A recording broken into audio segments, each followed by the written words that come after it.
It's called the Auschwitz of the Balkans. The Jasenovac extermination camp was one of the largest concentration camps on European soil during the Second World War. Monster book, monster I say in both senses of the word, because it's enormous and because the details in here are truly horrific. Thank you for joining us. I have to confess to my own ignorance and say that before we had you on the show, I hadn't heard of the Jasenovac extermination camp. How is it possible that such massive, systematic, industrialized brutality was kept covered up for so long?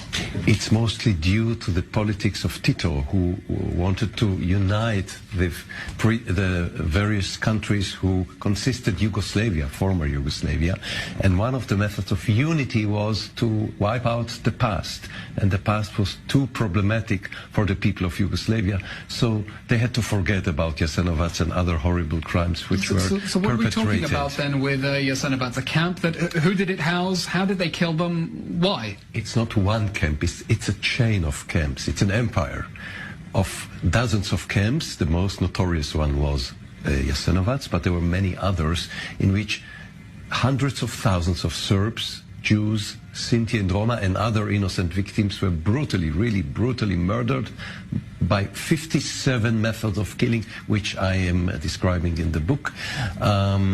So almost 1 million innocent people were brutally murdered between 1941 and 1945. Only April 45, this horrible camp was liberated. And of course, most of the victims were not Jews. We're not talking about a classic Holocaust extermination camp, but a different attempted extermination. Different, but nevertheless, 40,000 ex-Yugoslav Jews were murdered there, mostly Jews from Serbia and Croatia. So when you say 57 methods of killing, I mean, we don't want to get too graphic, but... Better not. But a little bit about what we know, please. Burning you alive, cutting your head with axes, etc.